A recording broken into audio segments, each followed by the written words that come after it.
y algo de patología del vaso, ¿no? Entonces ahorita les voy a transmitir o compartir en sí. Acá está. Ya, sí visualizan, ¿no? Ya, perfecto. Bien, entonces, para comentarles de que, bueno, por histología ya ustedes saben que hay una cápsula, hay una corteza, hay un hilio y que tenemos un sistema linfático, ¿no? Que no solamente son los ganglios linfáticos, sino también está lo que es el vaso, el timo, ¿no? Aún así también lo que es incluso el apéndice, ¿no? Y también incluso existe lo que es una mucosa asociada al tejido linfoide, que está asociado, que está ahí en el intestino delgado, en las famosas placas de Peyer, y también incluso en órganos que potencialmente pueden formar un linfoma, ¿no? Por ejemplo, en el pulmón, ¿no? Entonces, en el pulmón no existe normalmente eh, un tejido mal, ¿no? Pero sin embargo, a partir de algunas células madres pueden potencialmente convertirse en un linfoma, ¿no? Entonces, pero hoy día vamos a tratar con exclusividad sobre todo de los linfomas del ganglio linfático, ¿no? Entonces, como ustedes saben, existen dos tipos de linfocitos, los T y los B, ¿no? Y esto es muy importante porque de acuerdo a esto hay que determinar dónde se encuentran, ¿no? Y cuando se hace el uso de la inmunistoquímica, ver en sí si corresponde, si es normal o no es normal la presencia de esos linfocitos. Entonces hay que recordar que los linfocitos T son sobre todo marcan en sí el CD3 y los linfocitos B marcan el CD20, ¿no? Pero no son los únicos, también para el T hay otros, ¿no? El CD5, para el B también hay el CD19, ¿no? Entonces, pero los más usados son el 3 y el 20, ¿no? Entonces acá estamos viendo en sí que el B generalmente se encuentra en los centros germinales, ¿no? Y en cambio el T se encuentra en las áreas interfoliculares, ¿no? Bien, otra cosa también a tener en cuenta es que los linfocitos van a transformarse, ¿no? Desde el centro folicular hacia cuando vayan en sí al torrente sanguíneo, van a convertirse, van a pasar por distintas fases, ¿no? Por ejemplo, este gráfico es bastante interesante. Vemos en sí que en la zona marginal, los linfocitos B, cuando luego después se convierten en linfocitos pequeños clivados o hendidos, ¿no? Después siguen madurando y ya se convierten en linfocitos grandes, ¿no? Y después ya se convierten en linfocitos no clivados, pequeños y no clivados, ¿no? Y después en linfocitos grandes y no clivados. Todo esto se presenta en el centro folicular. Y cuando ya van al manto, entonces ahí ya se presentan en sí los linfocitos maduros, ¿no? Que van a convertirse en linfocitos pequeños o linfocitos de células, o también convertirse en células plasmáticas, ¿no? Dependiendo. Entonces, por lo tanto, de ahí es que hay una gran actividad en el centro germinal, ¿no? Por eso cuando y cómo vemos la actividad que puede haber en el centro germinal es cuando solicitamos un marcador que se llama Ki67, ¿no? Entonces, de ahí es que el Ki67 normalmente marca en el centro germinal, no solamente del ganglio, también puede marcar del apéndice y de otros órganos, ¿no? Y de ahí es que si uno quiere hacer un control del Ki67, hay que hacer uso en sí del apéndice, porque en el apéndice, cuando vemos que el Ki67 está presente en el centro germinal, eso no significa que ese es un linfoma, sino simplemente que ahí está dándose una intensa proliferación, ¿no? Por eso, el Ki67 no es indicativo de malignidad, sino el Ki67 solamente nos indica proliferación, nos indica que en ese lugar está proliferándose. Pero para fines prácticos, en diversos órganos se utilizan como una ayuda, como una herramienta para ver si existe una neoplasia maligna, ¿no? Pero que el Ki67 sea positivo no significa malignidad, eso es muy importante. Bien, Otra cosa que también hay que tener en cuenta es de que hacer el diagnóstico del linfoma no es tan sencillo, requiere bastante de la experiencia del anatomopatólogo y también requiere en sí de algunos de, algoritmos, ¿no?, que pueden haber, ¿no? Entonces, y también el uso de algunos marcadores de inmunistoquímica para poder llegar a un diagnóstico, ¿no? Ya, pero antes de continuar, hay que mencionar en sí, antes de hablar de linfomas, de que los linfomas, no todo ganglio que está crecido significa un linfoma, ¿no? Entonces hay que primero descartar de que no sea algo reactivo, ¿no? ¿Y qué puede ser ese reactivo? Puede ser la presencia de algún virus, la presencia de algún, incluso bacteria también, ¿no? Como por ejemplo en la linfadenitis tuberculosa. Crece el ganglio en la axila, no, en el cuello, ¿no? Ah, se llama escrófula, y eso no es un linfoma, ¿no? También otro, por ejemplo, ya lo van a leer, por ejemplo, es la linfadenitis en sí, la enfermedad por arañazo de gato, ¿no? También es otro tipo de linfadenitis, ¿no? En la cual hay crecimiento de ganglio y hay calor, y eso puede ocasionar que el ganglio crezca, ¿no? Pero también por X motivos, cuando hay algunos virus, pueden ocasionar que el ganglio haga una hiperplasia folicular, ¿no? Entonces, antes de diagnosticar el linfoma, primero hay que descartar de que no sea algo reactivo, ¿no? ¿Y cómo se hace eso? Uno, es importante el tamaño, ¿no? Si el tamaño en sí ha crecido, el pequeño ganglio 2 a 3 veces, entonces lo más probable es que sea solamente algo reactivo, ¿no? Entonces, sobre todo si se asocia a un antecedente de que había una amigdalitis, una faringitis, ¿no? O de repente ha tenido incluso una ETS hace poco, entonces y hay un ganglio inguinal, ¿no? Eso es algo reactivo, ¿no? Lo otro también puede ser la presencia de calor, ¿no? Cuando hay calor en alguna zona, lo más probable es que sea reactivo, ¿no? Ahora, ¿cuándo se sospecha de que ya puede ser un linfoma? Cuando ya los ganglios ya son más de 3 veces, ¿no? Y ya no solamente están en un solo sitio, sino ya se distribuyen en distintas zonas, ¿no? Y se hace esto ya más evidente cuando ya pues el ganglio ya es aumentado de tamaño y ya tiene otros síntomas, ¿no? Pero también hay que tener en cuenta que no todo crecimiento del ganglio puede ser un linfoma. A veces puede ser la manifestación de una metástasis, ¿no? Como por ejemplo el famoso ganglio de Virchow, ¿no? Entonces el ganglio de Virchow no es nada más que crecimiento ganglionar, pero que es la metástasis de un cáncer gástrico, ¿no? Y así lo mismo también puede ser los ganglios crecidos en la axila, ¿no? Entonces, eso es la metástasis de un cáncer de mama. Entonces, por lo tanto, el crecimiento ganglionar no es un linfoma, ¿no? Pero de todas maneras, no está de más en sí, después de hacer toda unidad clínica, ver que si es metastásico o si de repente hay una sospecha de linfoma, ¿no? Entonces,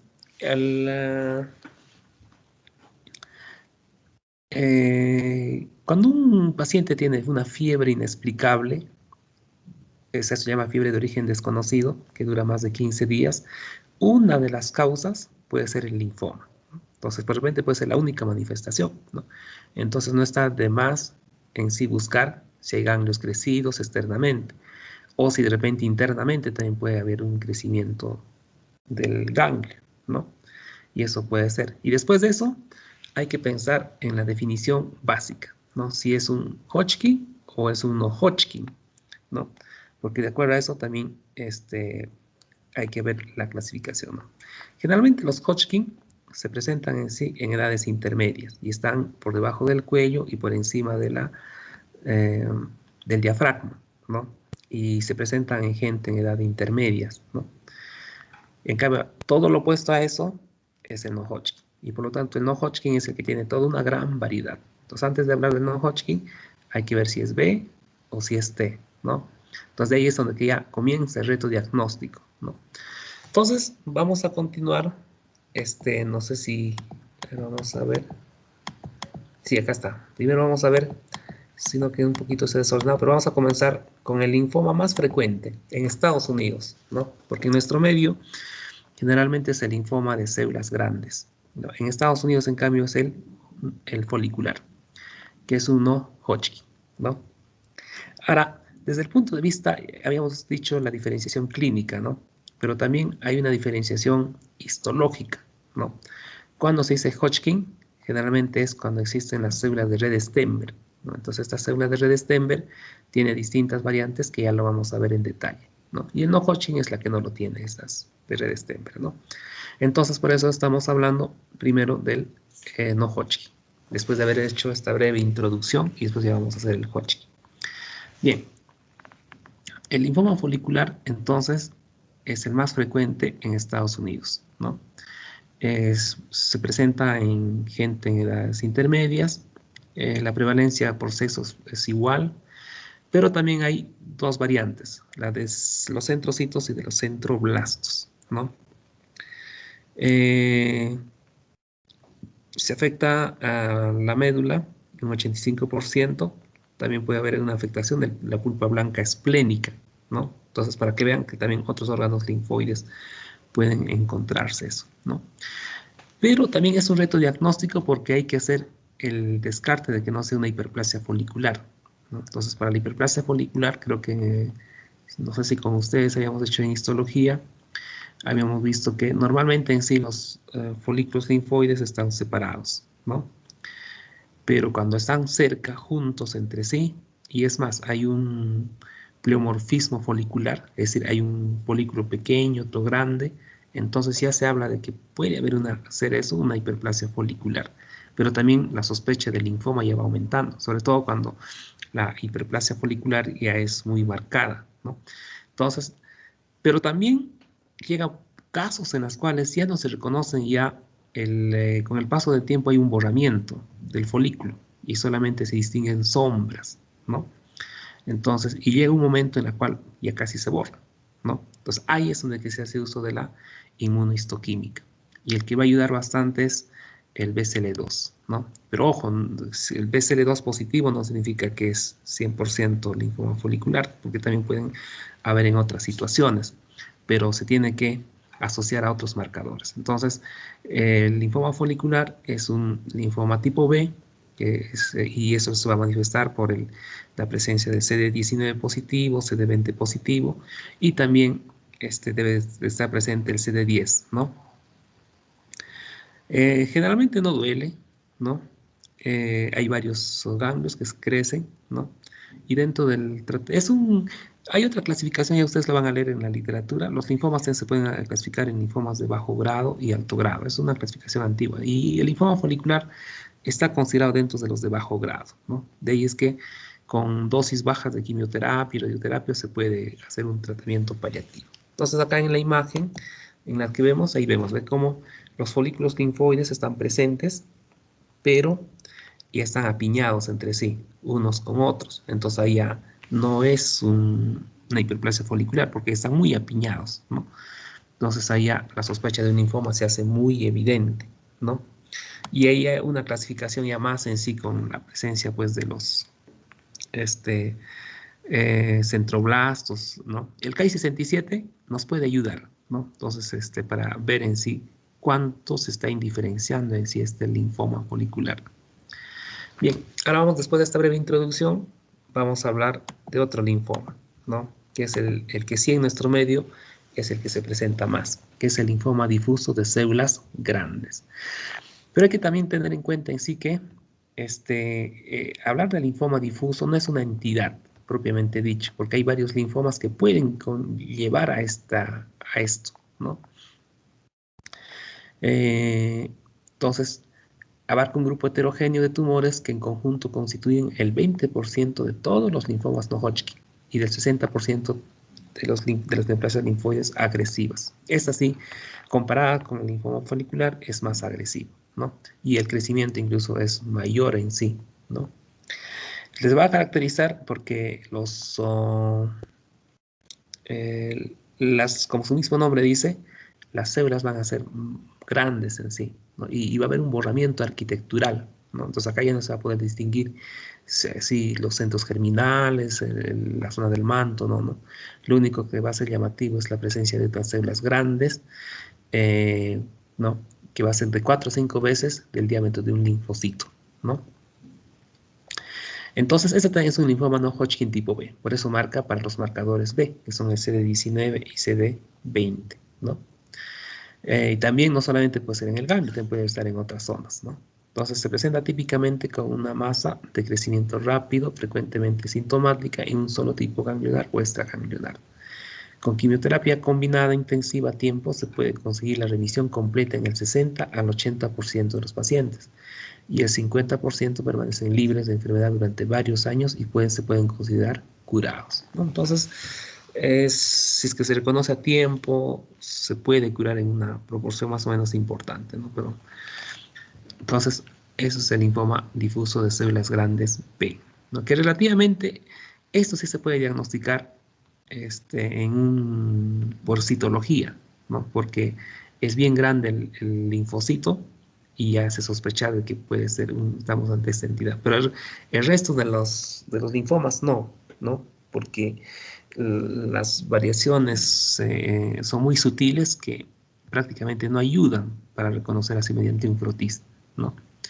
Entonces, en las otras hay que recurrir a la inmunistoquímica, como ya habíamos comentado. Entonces, acá vemos en la imagen, pues, hay un borramiento arquitectural y acá vemos en sí a los linfocitos grandes, ¿no? Bien, cuando seguimos aumentando más, ahí tal vez, tremendos en sí, y comparan con el hematí y con un linfocito normal que está por acá cerca, ¿no? Esto creo, pues, ¿no? Esto es así, tremendos son, ¿no? Entonces, es el linfoma difuso de células grandes, ¿no?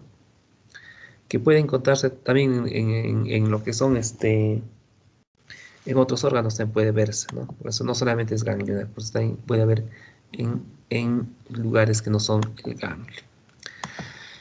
Y también vamos a hablar de otro, del linfoma linfocítico de células pequeñas, que también puede confundirse como leucemia linfática crónica, ¿no? Entonces, porque tiene ambas características, por eso le dicen slash, ¿no? Estos dos trastornos son indistinguibles desde los puntos de vista morfológico, fenotípico y genotípico, y solo difieren en el grado de linfocitosis periférica. Entonces, ¿qué vamos a ver? Un ganglio borrado por una población de linfocitos pequeños y están entremezclados con otros algo más grandes, ¿no? Que se llaman los prolinfocitos. Entonces, también afecta a la médula ósea, ¿no? Y las células pueden irse hacia el torrente, ¿no? Sanguíneo. Por eso se llama leucemia linfática crónica también, ¿no? También es del tipo B, ¿no? Casi la mayoría de los linfomas no Hodgkin son del tipo B, ¿no? Pero los más agresivos son los T.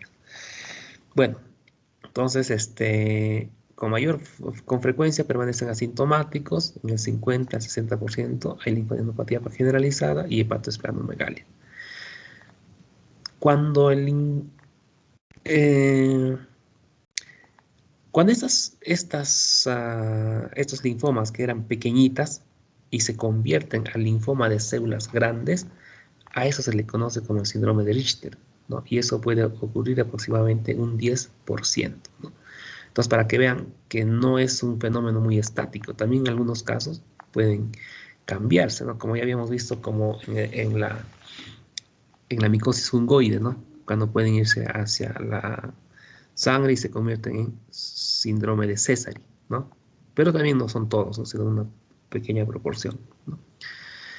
Bien, entonces, casi la mayoría de estos, los pacientes que tienen linfomas, alguna de ellas van a tener la inmunidad mayor comprometida, y esto es una de ellas, ¿no? Ahora vamos a ver, también acá vemos acá la imagen, ¿ves? Ahí todos son células muy pequeñitas, ¿no? Eh, Y acá también lo mismo, ¿no? Están ahí. Y acá están entremezcladas, entre grandes y pequeñas. Pero en cambio, acá en esta imagen es todo homogéneo, son pequeñas, ¿no? Pero se ve una distribución homogénea, monótona, ¿no? Entonces hay toda una variación. Bien, y así hay más, ¿no? Entonces, linfoma anaplásico, linfoma, y varias en sí, ya les vamos a dar una clasificación. Entonces, pero el objetivo de esta clase no es en sí mostrarle todos los tipos de linfomas, porque eso es ya de la especialidad, pero la idea es en sí que tengan conocimiento básico de los linfomas más frecuentes, ¿no? Y de qué es lo que se usa, ¿no? Y cómo también se puede evaluar su gravedad, ¿no? Entonces, no sé si acá estará, vamos a hablar de la clasificación de Ann Arbor, ¿no? Para ver en sí la gravedad. Bien, después de eso, ahora vamos a hablar del linfoma Hodgkin, ¿no? Entonces, en un principio no se sabía el origen, ¿no? Porque había dudas, no se sabía si eran B o si eran T, ¿no? Pero actualmente ya hay consenso de que al parecer se origina en B, pero en algún momento se pierde su inmunofenotipicidad, ¿no? Eh, y hay consenso más para eso, ¿no? Entonces también tiene toda una variedad que ya vamos a ver, eh, en las cuales esta clasificación se basa sobre todo en el tipo de infiltrado inflamatorio y si hay fibrosis, ¿no? Y de acuerdo a eso podemos ver los 4 tipos principales o 5 tipos principales del linfoma de Hodgkin, ¿no? Entonces la única de estas, la que de repente se puede sospechar solamente por la clínica, es en la esclerosis nodular. ¿Por qué? Porque hay una fibrosis bien marcada, ¿no? Entonces eso cuando haces una palpación se ve como algo endurecido, ¿no? Y si está en la zona de lo que es linfoma, como hemos dicho, por debajo del cuello y encima del diafragma, entonces clínicamente se puede sospechar una esclerosis nodular. Lógicamente la confirmación es por anatomía patológica. En cambio el resto es solamente el diagnóstico es por microscopía, llámese la celulita mixta o las otras, ¿no? Y dependiendo de qué también van a tener sus redes Temer, porque no todas las redes Temer son homogéneas. Ya lo vamos a ver en qué consiste eso, ¿no? Bien, entonces el Hodgkin se puede clasificar en nodular y Hodgkin clásico, ¿no? Entonces, dentro del nodular está el predominio linfocitario, ¿no? Entonces, para eso acá tiene que marcarse de 45 positivo, que también se conoce como antígeno linfocitario común porque marca para todos, tanto B, T, ¿no? El CD20 positivo y el CD30 negativo, ¿no? Ahora, en cambio, el clásico, que es en su mayoría, tiene sus 4 subtipos, dentro de las cuales la esclerosis nodular es en un 70%, de un 20 a un 25% es severidad mixta, y las otras son menos de 5%, ¿no? Entonces acá el 30 es positivo y el CD15 también es positivo. A estos se consideran como sugestivos de red Stemmer, ¿no? Porque las dos, ¿no? La CD15 sobre todo, ¿no? Pero ojo, no digo sugestivo porque también se ven casos cuando hay infección por Epstein-Barr virus, pueden también marcar, ¿no? La CD15, ¿no? Entonces por eso hay que tener mucho cuidado, ¿no? No es que CD15 positivo y CD30 positivo y es un red Stenberg, no. A veces puede conllevar a un falso diagnóstico. Bien, entonces, acá ya les decía que en un inicio se pensaba que no se sabía, pero actualmente ya todos los trabajos de investigación ya sugieren de que es probablemente de un tipo B, ¿no? Que es el origen en sí de un Hodgkin. Pues la mutación aparente ocurre en el progenitor linfoide B que migró a los tejidos linfoides Malta antes de su diferenciación a linfocitos B. Curiosamente expresa antígenos de estirpe histiocítica de la serie mieloide. Entonces ahora vamos a ver cómo se ven en sí morfológicamente los distintos tipos de células de red stem.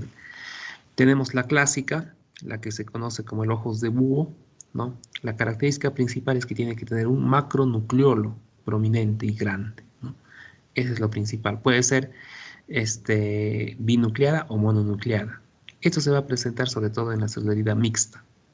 La otra es la lacunar, en la que se le conoce como las células lacunares, ¿no? Porque forman como unos ciertos halos alrededor de un núcleo, ¿no? Pero todas tienen que tener macronucleolo. Acá vemos su núcleo y su macronucleolo, ¿no? Eso se va a ver en la esclerosis nodular. Y a la otra es la que dicen en popcorn o palomitas de maíz, ¿no?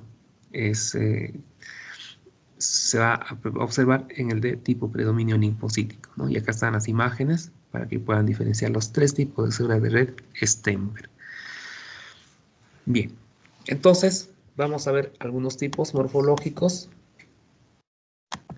Por ejemplo, acá vemos la predominio linfocítico. Todito es como estaría en un mar de linfocitos. Pero, ¿qué es lo que resalta? Que entre ellas están las famosas redes Stenberg, ¿no? Es de tipo binuclear, ¿no? Entonces, cuando se observa esto, hay que sospechar, ¿no? De que es un Hodgkin, ¿no? Ahora, el otro también es, aparte de que están las células gigantes mononucleadas, ¿no? Que vemos acá. Acá el infiltrado inflamatorio es mixto, es decir, hay linfocitos, hay eosinófilos, hay polimorfos, y por eso esta entidad, celularidad mixta, ¿no? Acá hay otra entidad. Acá, sí, lo que llama la atención, más que, bueno, aparte de que haya células de red Stenberg, es la marcada fibrosis, ¿no? Que va prácticamente a atrapar en sí a algunos acúmulos en sí linfoides, ¿no? Y lo va a hacer que el ganglio se endurezca. Y hay que eso se puede hacer sospechar en sí solamente clínicamente, ¿no? Cuando es un ganglio muy endurecido, ¿no? Sospechar, digo, no digo que es la confirmación, porque para todo esto es la confirmación, es anatomía patológica. Ahora hay otra variante que también acá vemos la depleción linfocítica. Como si su nombre dice, no hay muchos linfocitos, ¿no? Son pocos en sí. Bien, ahora acá vamos a ver la clasificación de Ann Arbor, que es una clasificación clínica que ayuda bastante para ver sobre todo la severidad, ¿no? De la afectación linfática. Uno es cuando solamente se afecta una sola región ganglionar, ¿no? O un solo órgano o un sitio extralinfático. Dos es cuando ya son dos o más regiones ganglionares, ¿no? Al mismo lado del diafragma, solas o con afectación limitada de órganos o tejidos extralinfáticos contiguos. Tres es cuando hay afectación de regiones ganglionares a ambos lados del diafragma, que pueden incluir el vaso o también órganos o sitios extralinfáticos contiguos, ¿no? Y 5 ya es cuando hay focos de afectación múltiple, no están muy diseminados. Incluso también ya llegan a zonas extralinfáticas contiguas limitadas, ¿no? Entonces, en la presente diapositiva es lo que ya hemos comentado, ¿no? ¿Cuánto era la diferenciación entre Hodgkin y no Hodgkin, ¿no? Entonces, habíamos dicho que generalmente están por encima del cuello y de encima del diafragma, en el Hodgkin, ¿no? Ahora, la extensión es desordenada, es decir, crece, por ejemplo, en la axila, por ahí cercana aparece otro, y luego más cercana aparece otro, ¿no? En cambio, en el no Hodgkin no. Puede aparecer en la axila y después te aparece de repente en la ingle, entonces esa ya es no Hodgkin, hay que sospechar eso, ¿no? Ahora, el Hodgkin, como dijimos, se va en esas zonas, pero no quiere decir que no haya Hodgkin también en el anillo de Waldeyer. Sí puede haber, solo que es bien raro, ¿no? En cambio, el no Hodgkin sí es con frecuencia, ¿no? Se puede afectar los ganglios mesentéricos, es decir, es de forma más extensa, ¿no? En cambio, el Hodgkin es más limitada, ¿no? Ahora, Hodgkin, afectación extraganglionar es poco frecuente. En cambio, el no Hodgkin es bastante la afectación extraganglionar, ¿no? Bien, entonces después de haber visto esto, ahora vamos a ver las discrasias de células plasmáticas. Por definición, es la proliferación localizada o diseminada de células derivadas de linfocitos B, productoras de anticuerpos o fragmentos de los mismos. Y hay distintas variantes, ¿no? Acá están las mieloma múltiple, plasmocitoma localizado, el macroglobulinemia de Waldenstrom, la enfermedad de cadenas pesadas, gramopatía monoclonal, desindicación indeterminada. Entonces, y cada una de estas tiene su forma de diagnosticar, ¿no?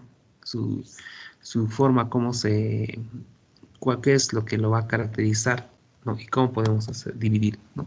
Entonces, algunas se pueden reconocer por H, pero muchas veces requiere el uso de la inmunohistoquímica. La mutación aparenta situarse entre linfocitos B y su derivado maduro.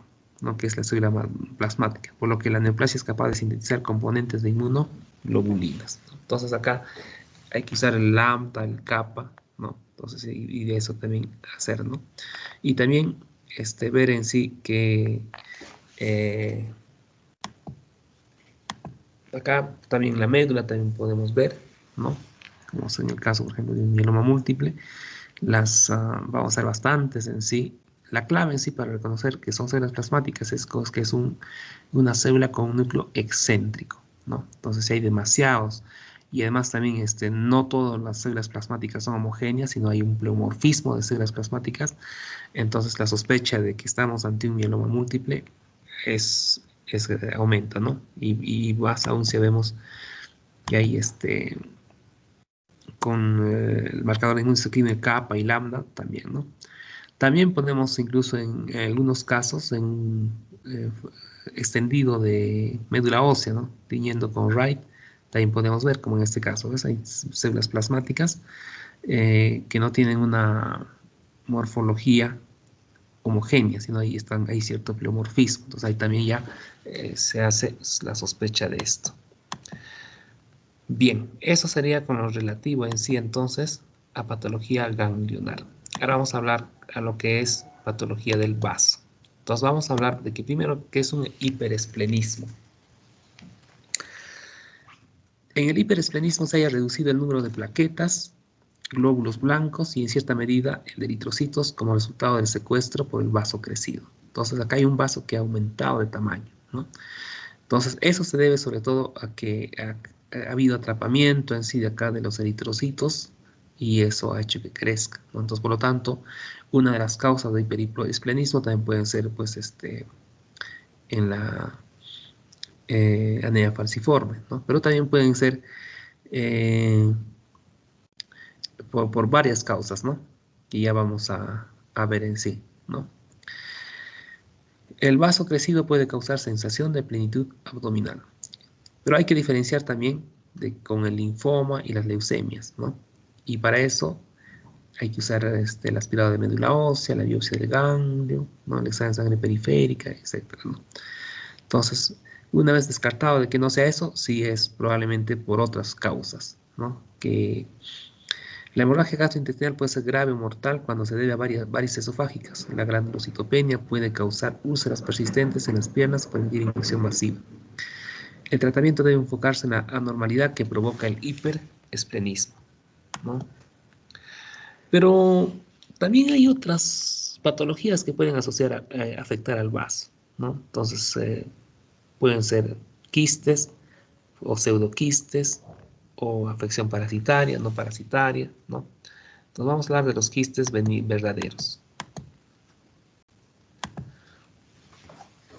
Los quistes verdaderos son responsables aproximadamente del 10% de todos los quistes esplénicos no parasitarios, mientras que la mayoría de los quistes no parasitarios son pseudoquistes, secundarios a un traumatismo. Están recubiertos de un epitelio escamoso y muchos se consideran congénitos.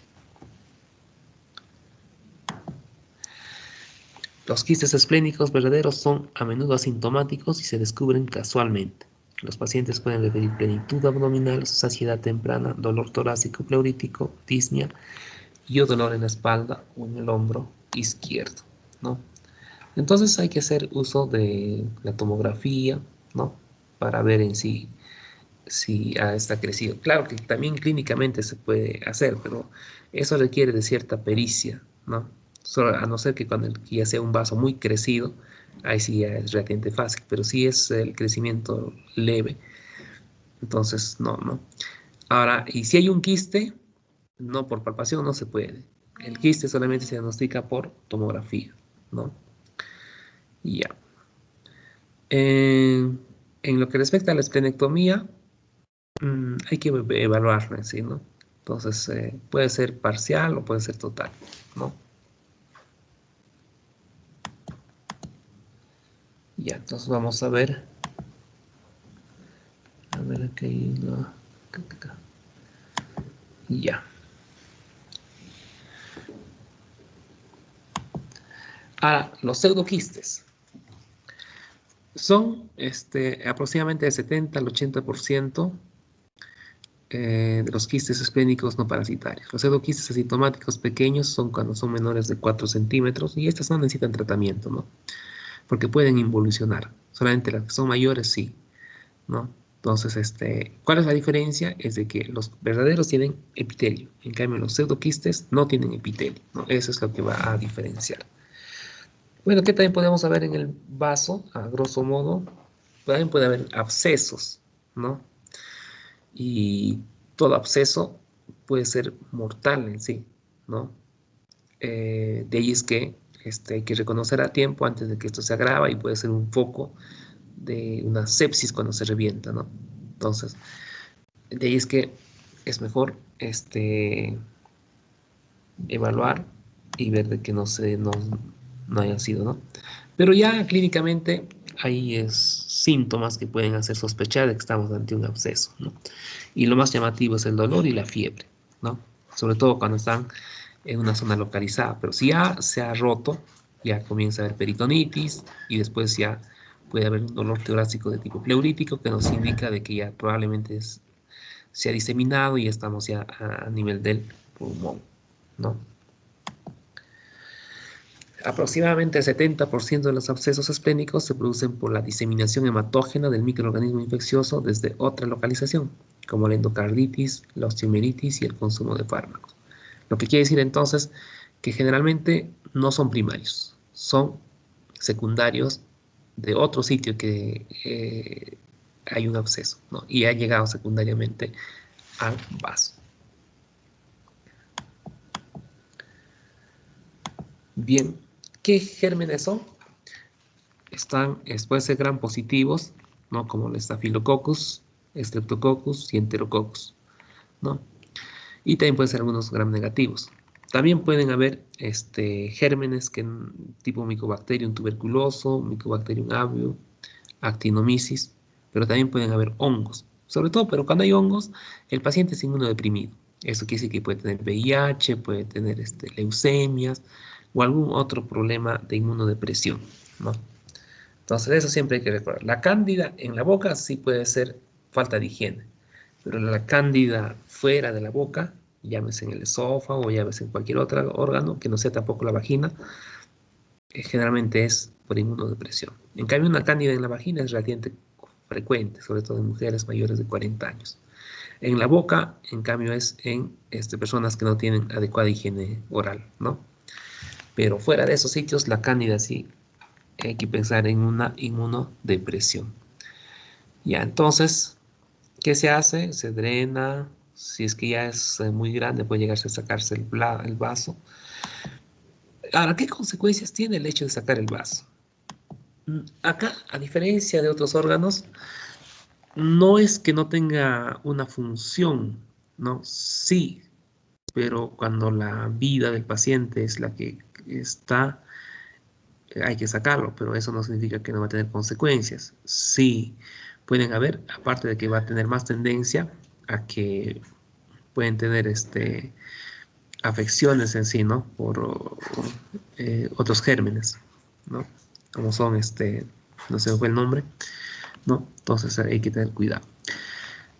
Dado que el vaso ya no se encarga de eliminar las inclusiones de los eritrocitos y desechar los eritrocitos dañados, estas células conservan restos nucleares en la forma de cuerpos de Howell-Yoli. La ausencia de las inclusiones en una persona esplenectomizada sugiere la presencia de tejido esplénico residual. Los eritrocitos de los pacientes esplénicos también pueden presentar numerosas anomalías de la membrana celular. La esplenectomía a menudo se acompaña de leucocitosis. El aumento de los leucocitos se debe sobre todo a un incremento de los granulocitos y es de magnitud y duración variables, aunque por lo general el recuento se normaliza en el curso de algunos meses. En la mayoría de los casos, la esplenectomía se acompaña de trombocitosis en el periodo postoperatorio inmediato. Con frecuencia, la trombocitosis es el resultado terapéutico deseado cuando se realiza la esplenectomía, ¿no?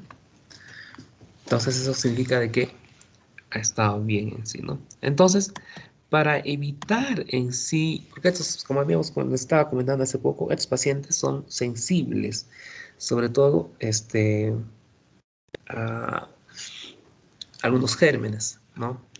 Entonces acá hay que hacer una inmunización con la vacuna neumocócica polivalente, ¿no? O también hay que vacunarle contra el meningococo, ¿no? También puede ser contra el Haemophilus influenza, ¿no? Porque eso es lo que puede ocasionar así problemas, ¿no? A posteriori en un paciente que se le ha sacado el vaso, ¿no? Bien, entonces acá pacientes, profilaxis en pacientes esplenectomizados. Los candidatos para la vacunación son personas que han recibido la vacuna, que tienen un riesgo alto de infección neumocócica mortal, adultos con riesgo alto que recibieron la vacuna 6 años antes, adultos con riesgo alto que han mostrado una disminución rápida de la concentración de anticuerpos neumocócicos, o niños con riesgo alto que tendrían intervención operatoria años en el momento de la revacunación, ¿no? Entonces, también ahí están los distintos tipos de profilaxis que hay que dar, ¿no? Para todos los que han sido esplenectomizados. Por lo tanto, entonces, no es como sacar un apéndice, sacar un útero, ¿no? Tiene consecuencias, ¿no? Entonces hay que valorar riesgos y beneficios antes de hacer una esplenectomía a un paciente. Bien, muchachos, hasta acá es una clase introductoria, ¿no? De lo que es patología ganglionar y la del vaso, ¿no? Entonces ya va a ser un estímulo para que ustedes sigan ahondando más ahí en los ROMIs. ¿Alguna pregunta, alguna interrogante?